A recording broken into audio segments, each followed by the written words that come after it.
After years of being oppressed under dictatorships disguised under the cloaks of a republic, the people had finally forced their government to concede its overbearing power and reform its constitution to implement true democracy. In the following months, per George Castiafika's book, Asia's Unknown Uprisings, Volume 1, a multitude of labor unions were formed, utilizing walkouts and strikes to achieve better work conditions. With the passing and approval of the nation's newest constitutional bill, civil rights were strengthened, the presidential election was altered, and the power of the president was decreased in favor of the legislature. Citizens across the country participated in the nation's first free and fair multi-party election, and they've never looked back since. The revolution I'm describing to you is South Korea's transformation towards democracy in the late 1980s, following numerous protests, rallies, and demonstrations from the South Korean people. Considering South Korea has been a democracy for decades now, you may be wondering why the rest of Korea, North Korea, is still one of the most oppressive autocratic dictatorships in the entire world, as well as the steps that can be taken to end its regime. By the end of my speech, you will understand why the dismantling of North Korea's dictatorship is an extremely complicated task, as well as the significant amount of collaboration that must occur to achieve this goal. Through political, economical, and military cooperation between the United States, China, and South Korea, the North Korean dictatorship will be brought to an end. I'll be explaining the political relations, economic support, and military alliances that must be formed, as well as the primary role within these factors of the three nations capable of setting North Korea free. The United States and South Korea must convince China to favor them as superior political allies in comparison to North Korea. According to Victor Cha, the former Director of Asian Affairs at the National Security Council and current Director of Asian Studies at Georgetown University, China became allies with North Korea during the Korean War. At the time, the China-North Korea border proved advantageous for China in preventing Japanese and South Korean invasions through the Korean Peninsula. However, Japan is now a strong American ally, and China has improved relations with South Korea. Therefore, an alliance with the United States would not open China to past dangers. In addition, China would now have South Korea as an ally, a nation with more allies, a stronger economy, and a bigger and more advanced military than North Korea. To successfully implement and maintain a friendship with China, per Wang Yi, the Foreign Minister of the People's Republic of China, the United States and South Korea must not interfere with China's political system. The United States specifically must hold back their complaints against China's development path and governing body through the framing of democracy versus authoritarianism. I understand that China's communist system does not sit well with America's democratic republic system and capitalist society. However, China is a key partner in the end of the North Korean regime. Therefore, differences must be put aside for the time being to achieve this common goal.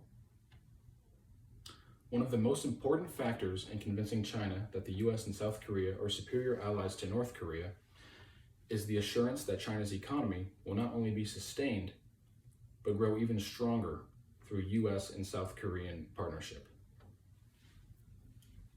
With the newfound alliance between China, the United States, and South Korea, the Chinese economy will no longer require trade with North Korea, leaving North Korea without the goods or the funds to support its dictatorship. According to the US-China Economic and Security Commission Review Commission, China currently accounts for over 90% of North Korea's total imports and exports. Per World Bank, the gross domestic product of the United States is 25.5 trillion, and South Korea's GDP is 1.7 trillion. In comparison, North Korea's GDP is estimated to be a dwindling 20.5 billion.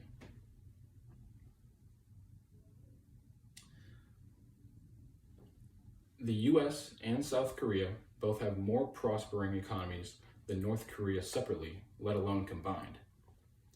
And with China as a new ally, these two nations can convince China to stop trade with North Korea while simultaneously boosting its economy. According to the USCC, with North Korea's economic crutch gone, they will no longer have the capability to build and advance its economy, military, and power. With the North Korean regime at its lowest, and with China no longer there to protect it, then would be the perfect time for the UN and America's newest ally in China to put up a united front against Kim Jong-un. Through the military cooperation between the United States, China, and South Korea, the North Korean regime will be forced to surrender its power or fight a war in which defeat is inevitable. Per World Bank, the US military expenditure is $800.7 billion, South Korea's is $50.2 billion, and China's is $293.4 billion. Meanwhile, North Korea's military expenditure is only $1.6 billion. Regarding military personnel, both active and in reserves, according to Global Firepower, the US, South Korea, and China have a combined total of 5.7 million soldiers, while North Korea has only around 1.9 million soldiers. In addition, the US, China, and South Korea have a combined total of 13 naval fleets compared to North Korea's 2. The geographical location of North Korea also serves as a great disadvantage, as it is sandwiched and surrounded by China and South Korea.